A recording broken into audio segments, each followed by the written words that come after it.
So anyway, that was our thoughts on the No Way Home movie. Thanks for watching the CNPodcast. We'll see you again eventually. I think that was a good episode. What do you guys think? Yeah, no, that was. That I sucked. think the part. Yeah, no, it's. I think the part where Aaron started screaming in tongues was a little kind of out of pocket. Look, I'm Yeah, sorry that I don't you know about just. you guys. I'm sorry you just can't understand the brilliance of it. Aaron, you were speaking in a foreign language. I thought you were summoning a demon. I was. Yeah. Okay, then where is he? Did you not get the point of that bit? That's literally what that was about. Wait, I'm right here. Yeah, Ren's the demon. Oh my Yeah. god, you're right. Demon Slayer, more like Where the Demon fuck did my summoner. hands go? You're right. Yeah, I had to use something to summon Ren with. I need those. Not anymore. No hands. No. No hands? No hands. No hands? No. Not again. Anyway. Anyway. So welcome back to the CNPodcast. I'm joined here by Red and Yotaro. How's your guys' day going? Fun. I don't have hands anymore. Anyways, Yeah, and I summoned a yeah, no, demon. we watched Spider-Man No Way Home like And we're gonna we talk about finished. it. Yeah, we finished like an Yeah. hour ago. Yeah, and we're gonna talk about it. Hmm. So Yotaro, how about you tell us your history with Spider-Man and how Yeah. you grew up with them? So, anyways, I don't know.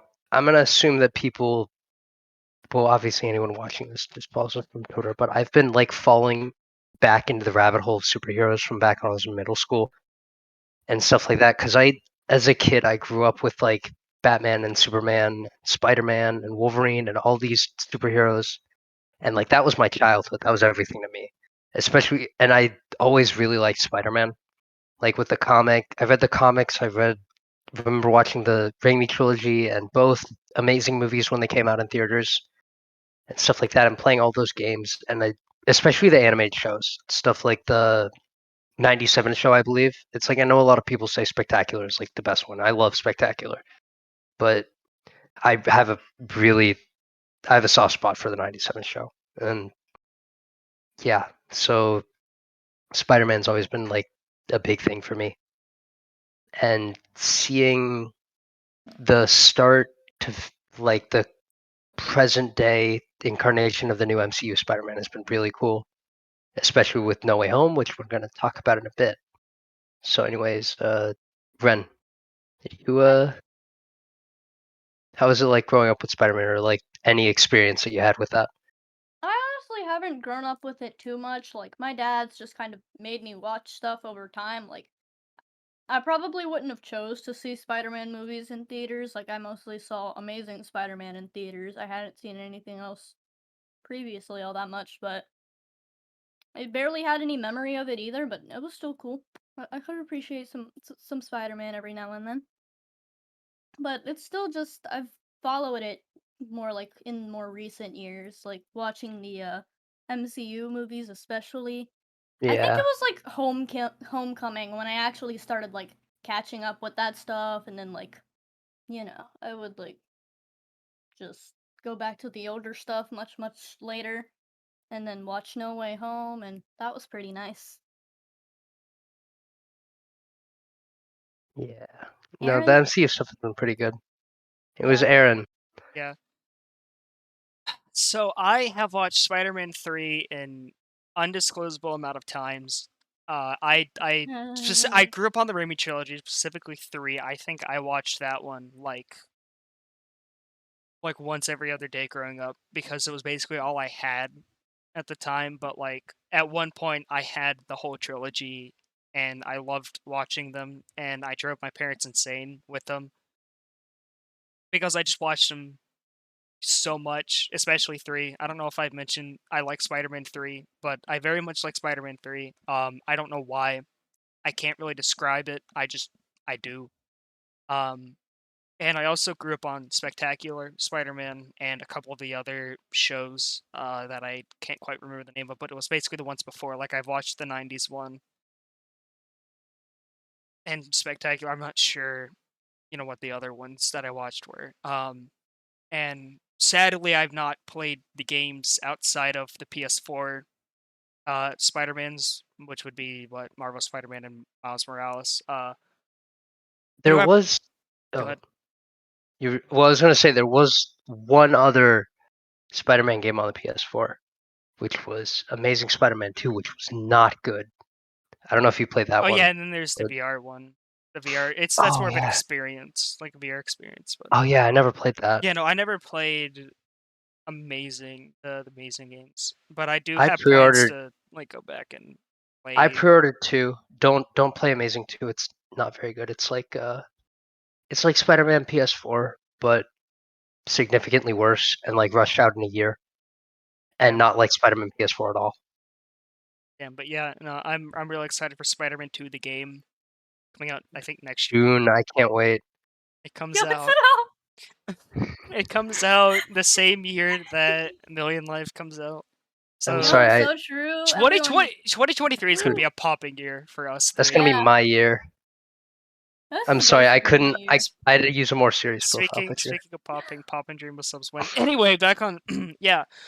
And I'm gonna be honest, I kind of fell out of the Spider-Man loop when Amazing was coming out because I don't know, it was like that weird phase of like things from your childhood were kind of just like you weren't as interested anymore, and you were like finding new things to be interested in. Mid. By that I mean I Oh, think I dropped all of my interests and just became a person that has a personality. Totally real person And moment. no then way. like in 2019, like I knew of the MCU Spider-Man. I had never watched it until 2019 because I watched Great Really? Oh Gatsby. my god.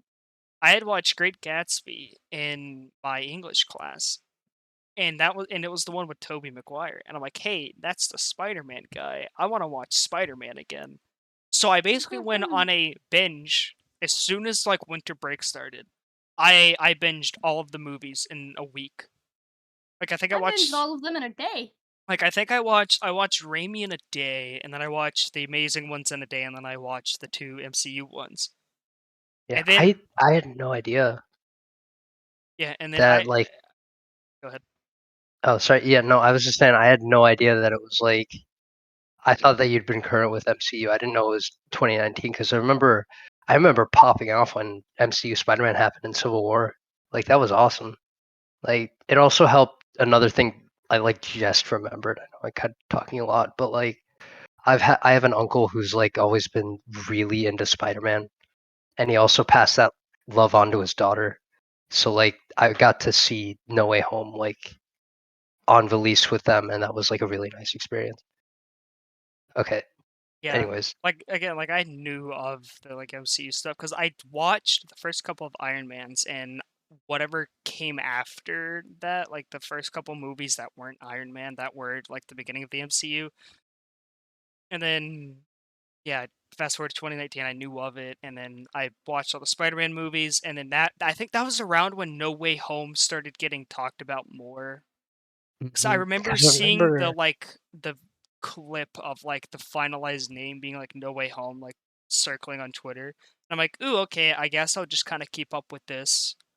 well, Far From Home came out in 2019, I Yeah, think, because it was like one of the last movies I saw pre-COVID. and then yeah, like sometime I don't remember when, but it's like yeah, the like Spider-Man movie account tweeted out like a video and it had like the finalized name. It was definitely post-pandemic because they had a joke about work from home in there. And I was like, okay, yeah, I'll like keep up with this. And then it came out and I watched it opening night here, and it was the most like magical thing I've ever experienced. Like I left that theater a happy Spider-Man fan. Like I was so unbelievably happy after that. And Yeah. I think also like right after that I played Miles Morales. Oh, Like I think I because I played remember, that like over my winter break. I remember, because you got home from that theater at like midnight, and you were like, get in VC. I want to talk about that movie, and then we spent like a solid hour or two talking about it. Oh my Like What that we're god, I gonna was be remember doing that. here, haha.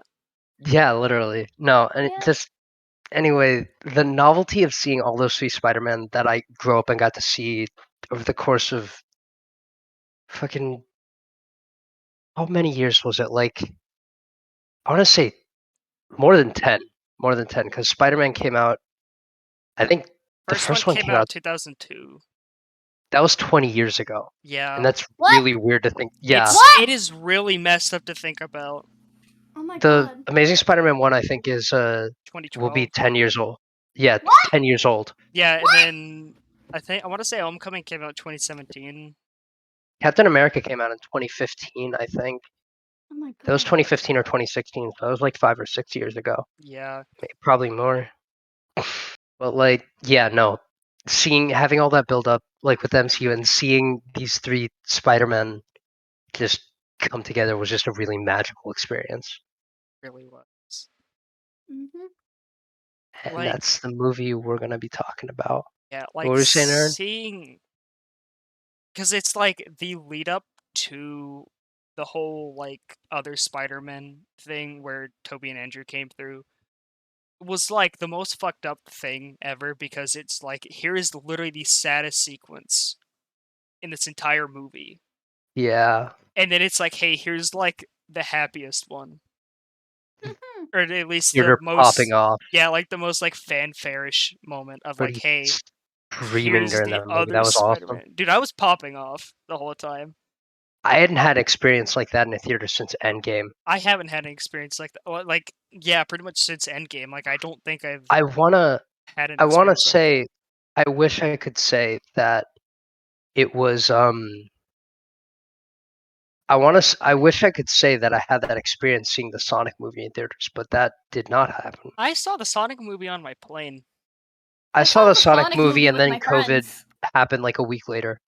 Yeah, my no, god. like I saw something. I saw like the Love Life Fest delayed viewing thing in Yeah, the theaters, DV and I then that COVID was happened like a week after. you know what?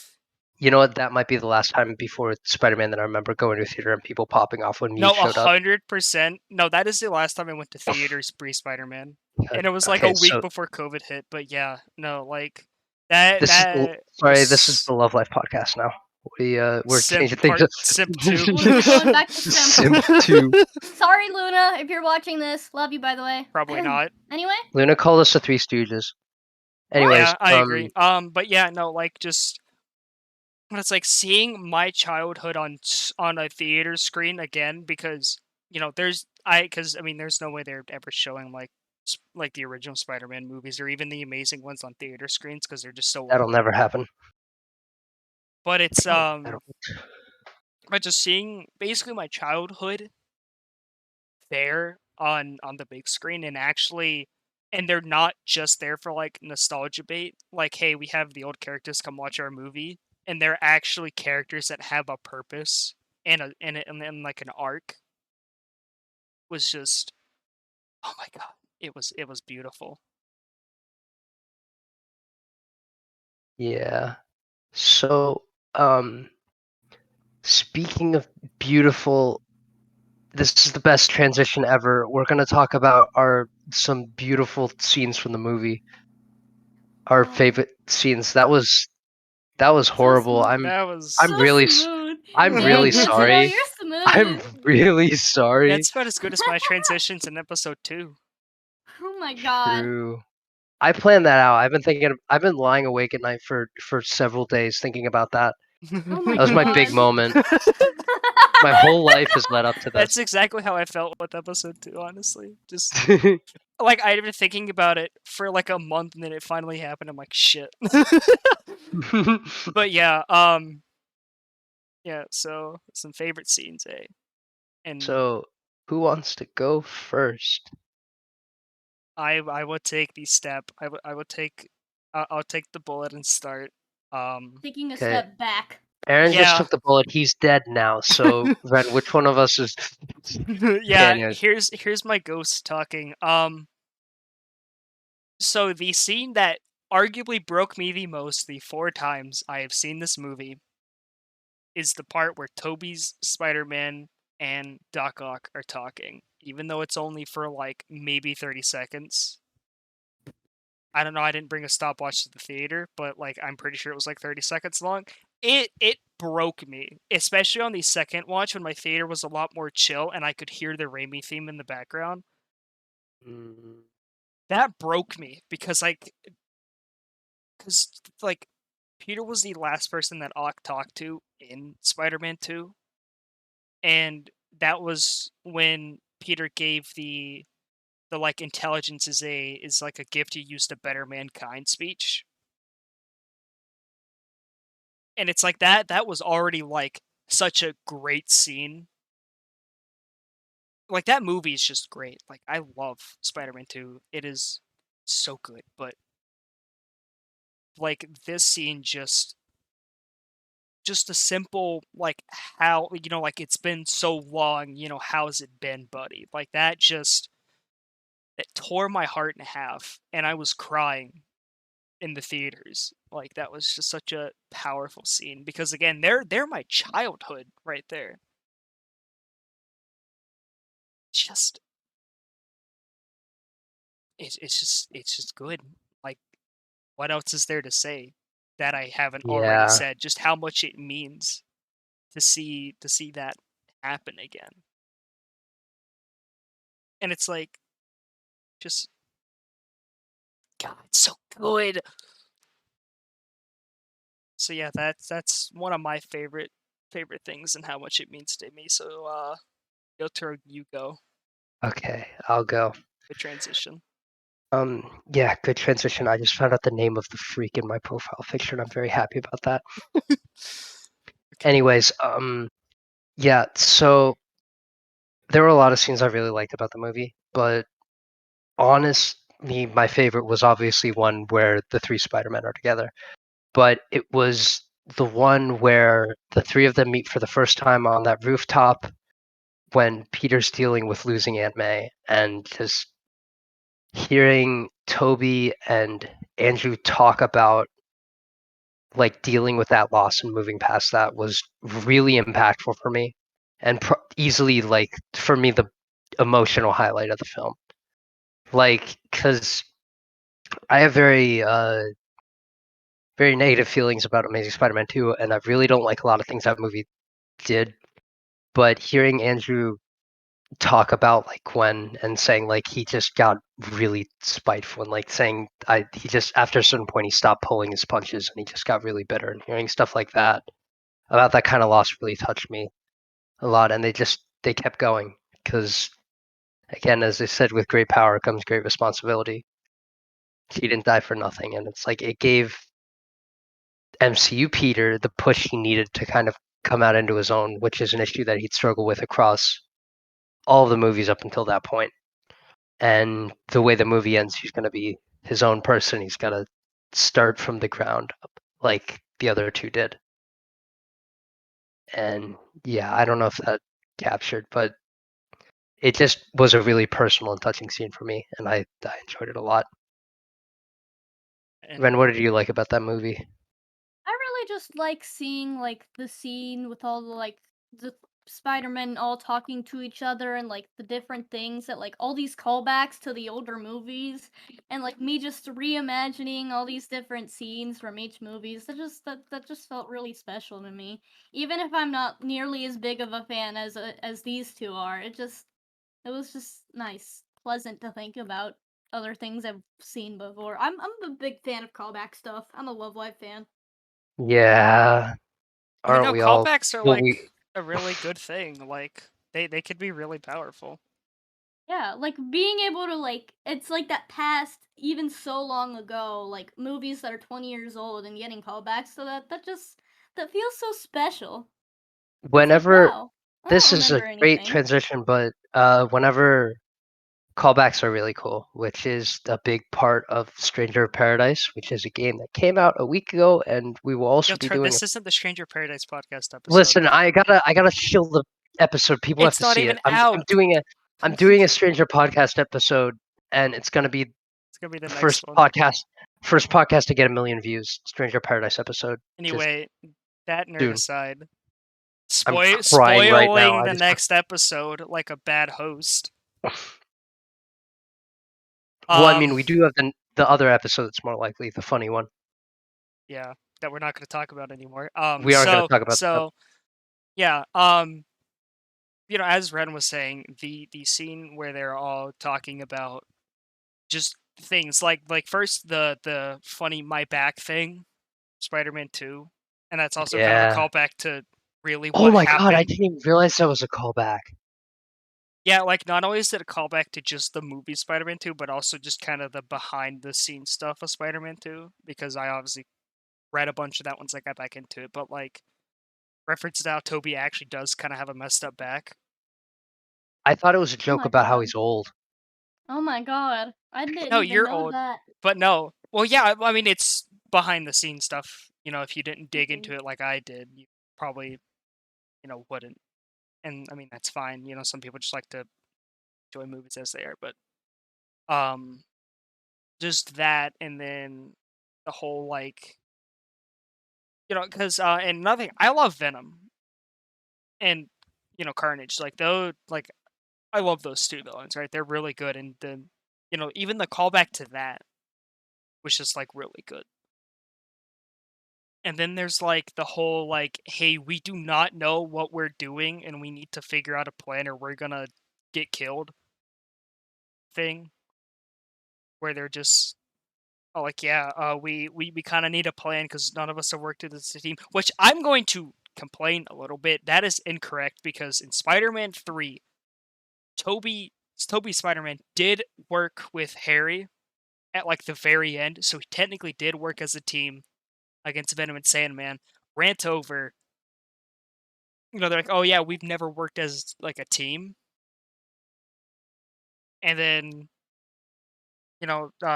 Tom's Peter's like, okay, look, just pick one target, or like, yeah, you trust your spider sense thing, and then Toby and Andrew are like, yeah, we need to just focus one target, take them off the board, one at a time, and we will do this. And then there's the whole thing where they're about to run off, and Andrew's like, wait, I love you guys, and then they have just That the most epic scene of the movie where they all start running and jumping, and they just swing, and that sequence the is thing, just amazing. fucking the thing where the three of them and they go and they like throw each other all at the same time and they like connect the webs is like the coolest thing ever, and I love it a lot. Yeah, and then Yeah. during that like swinging sequence, where like all three of them at one point, I think it's right before it cuts to like the big landing. Mhm. Tom actually shoots out webs at Toby and Andrew, and they swing off of those, and then they like do their own, and then it goes to the like giant landing. It's so good. There's so many like little things in this movie that are just like, God, I love this movie. And then like the landing, and then you basically have the villain equivalents doing the same thing, and then they all jump at each other, and God, it's so good. I don't know why, but the sequence where Tom's like, okay, Sandman's first, and he's like flying through there, and I don't know why that sequence just lives in my head, but it does. Like, it's so good. I don't know why. It just does. But yeah, but just seeing that just was amazing.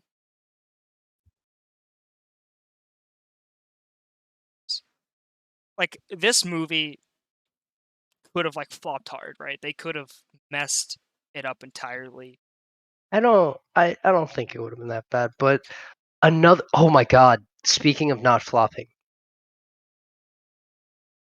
Yeah. what if I didn't lead it in anything?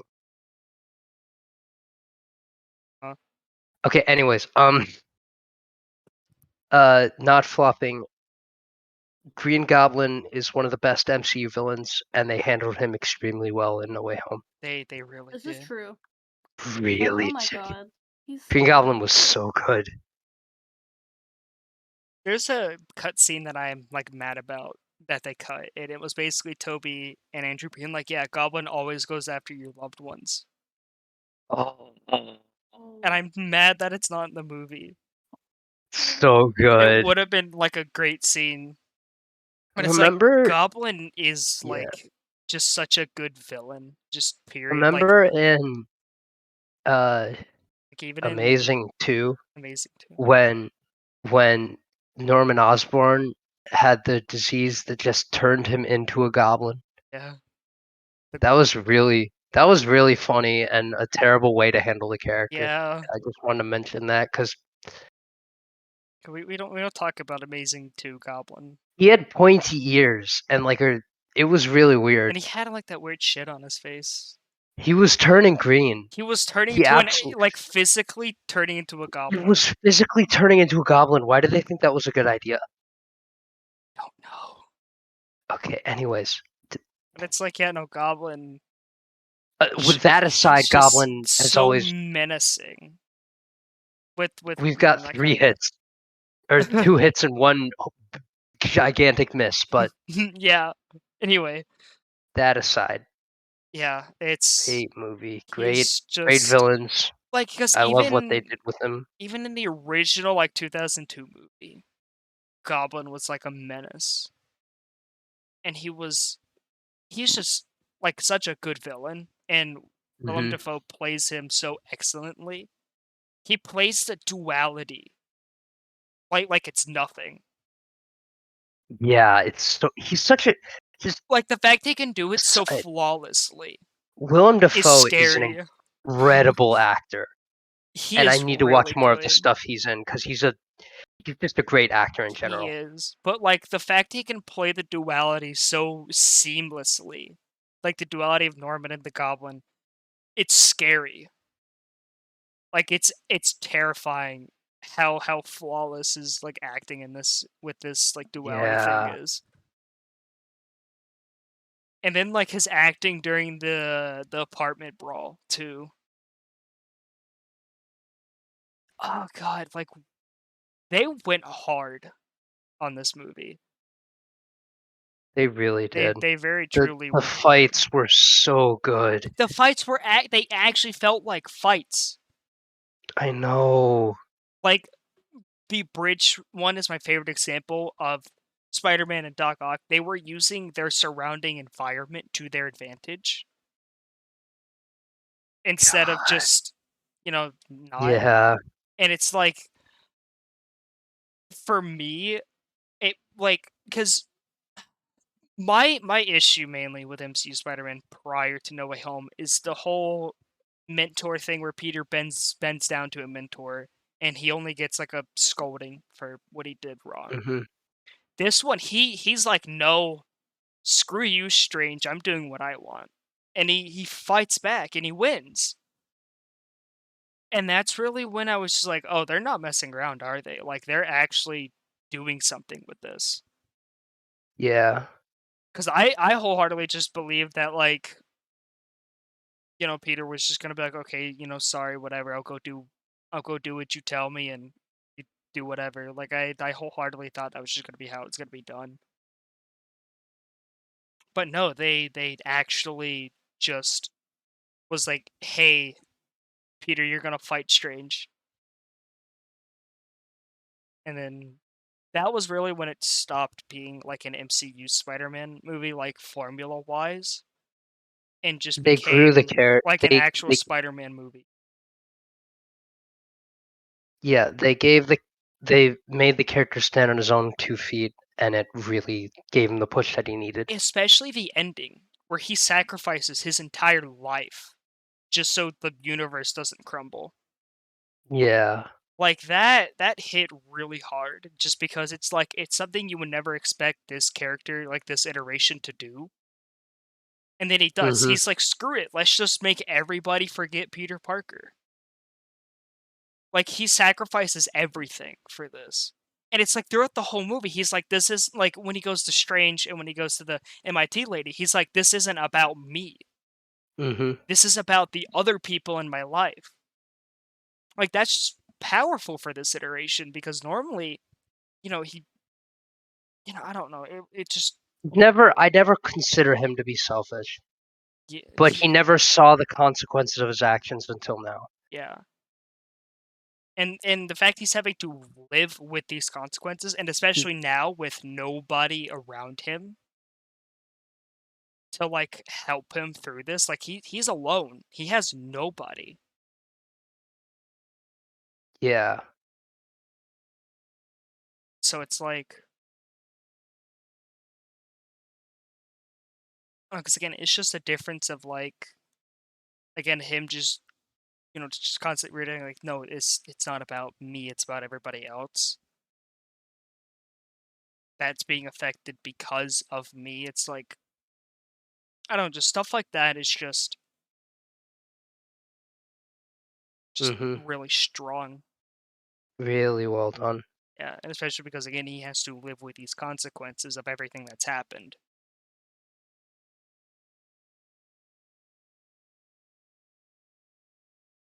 So this fixed a lot of the issues that I initially had with MCU Spider-Man. And even upon, rewatching them fairly recently, it's like, yeah, no, I can, vibe if they keep going this path. Which I hope they build on what they have now. Because then we can actually just get like the best Spider-Man trilogy. If they go, in a natural direction with the character from what they have now. Like I feel like they have a lot of room to succeed with this iteration and make him, the definitive one in a lot of people's eyes. Because I mean, hey, Yeah. I'm all for it because it means I get good Spider-Man movies, and that means I'm happy.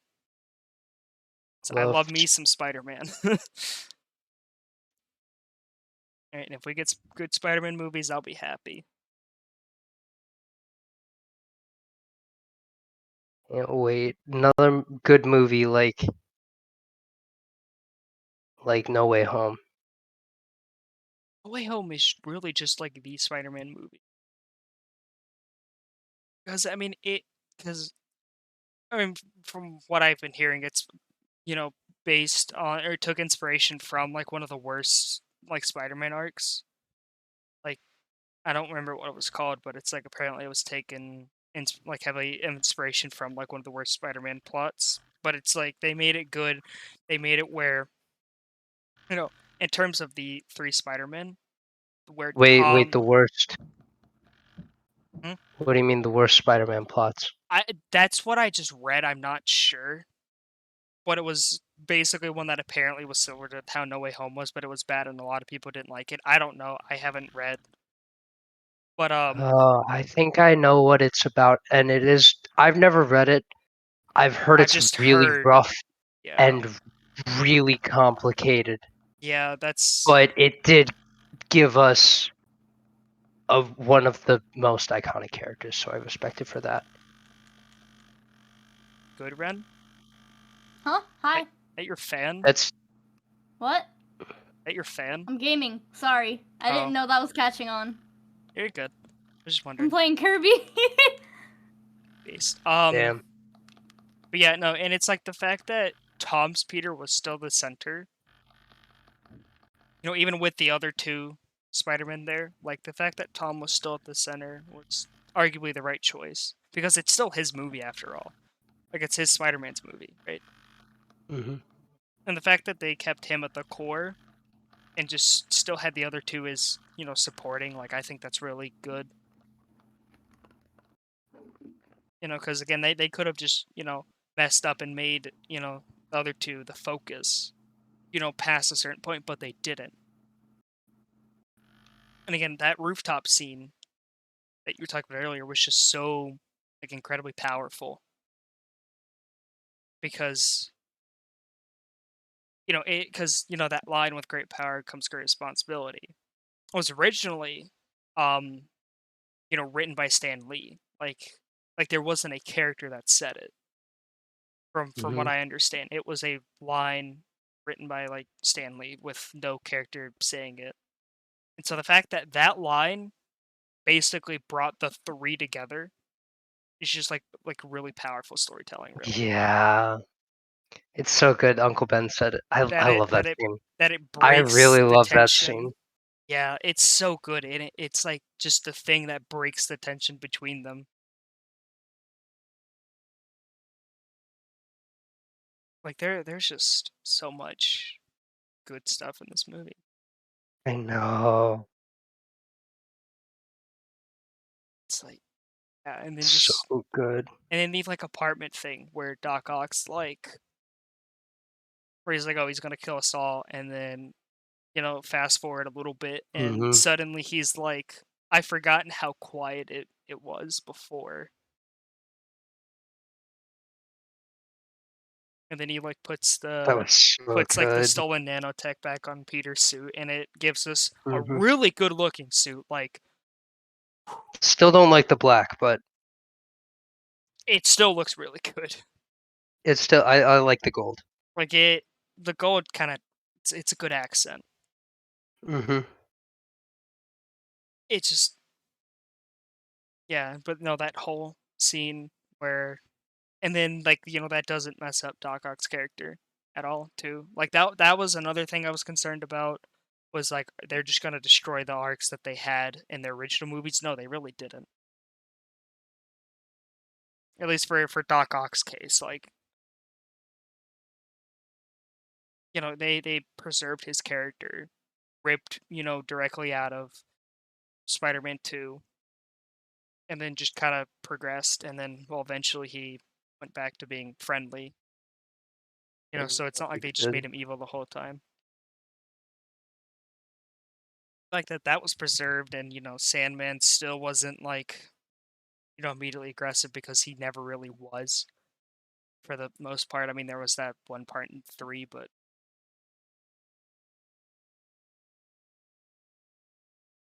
yeah. And the fact that nothing major really changed either with their like stories. Like everything was still the same. Green Goblin had an accident in the lab, and then Doc Ock. They didn't change the stories. I like what they did with the villains. Yeah, they kept the stories how they were. And especially because when designing the new microchip for Doc Ock, he's like, oh yeah, no, it's been fried. So instead of him being in control of the tentacles are in control of him. Yeah, that's how it always was. Yeah, But and then Sandman's still falling into a super collider. the thing about Sandman is I was worried when he was in the movie because I thought they were going to make him evil again, but I'm really glad that wasn't the case.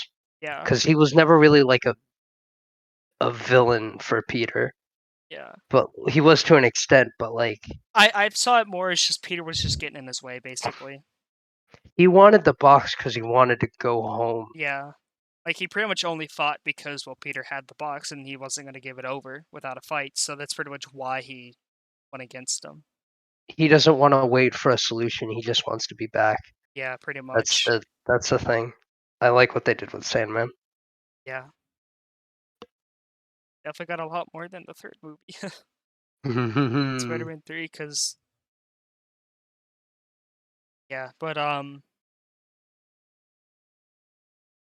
yeah, and then Electro still fell into the pit of eels, and Yeah, they didn't Lizard, change any of the origin stories. It was yeah, all the characters, and then Lizard was still hell bent on making everyone a lizard, which in which this was movie really is funny. surprisingly like not there as much, really.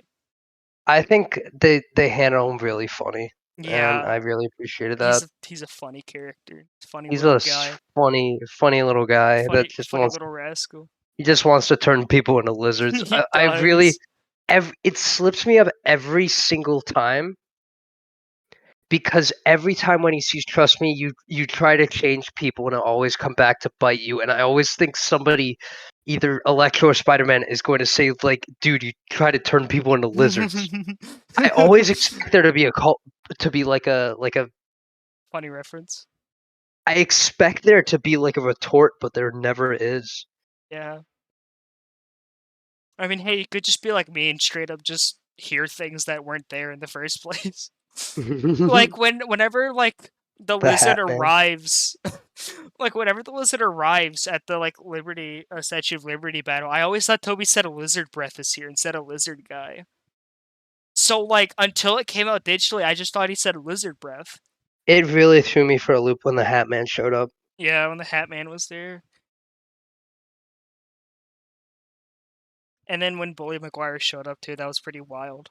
That was really funny. Like the part when he fought Peter in the mirror world. Yeah. That was really good. Yeah. It was like I need that pizza.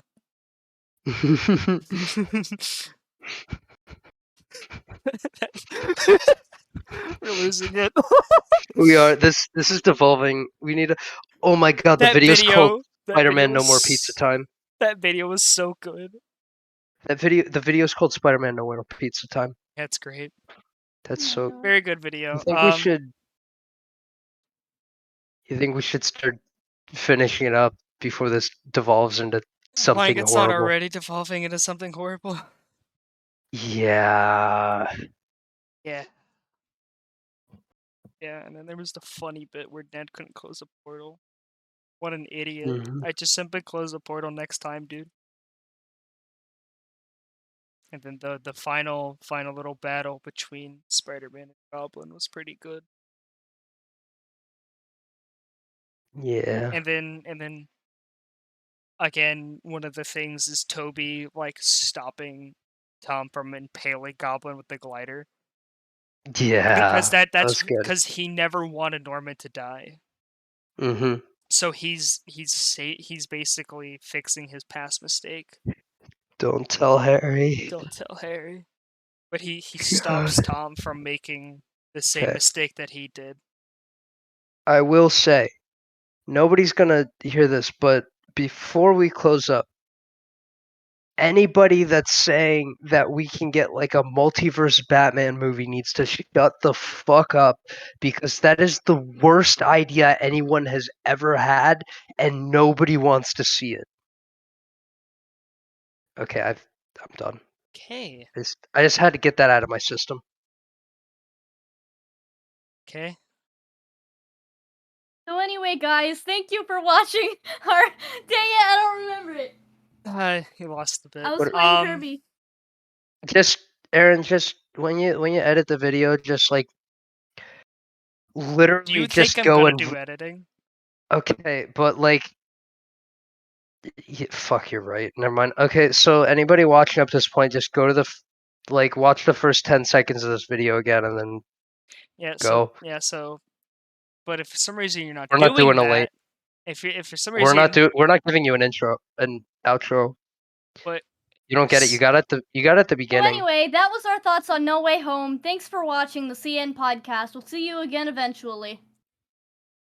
that's what Ren said. And yeah. I've been silenced unfairly.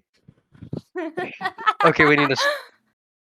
So yeah, Anyways, Aaron's so address is. shenanigans over. Welcome back to the Chicken Nugget Podcast. So thanks for watching the Spider-Man 3 It's named Finger. podcast. Thanks for watching the Spider-Man 3 podcast or listening, because you don't really watch podcasts. This is stupid. Thanks for watching the CNPodcast. I think this is episode 3. I honestly don't know anymore. I'm losing track of everything that I do, because staying inside for multiple hours a day and not seeing the sunlight has really had a negative effect on my health. I will see you Aaron, all. go touch some grass. Well, I won't see you all for like another bit, because Yotro's being cringe.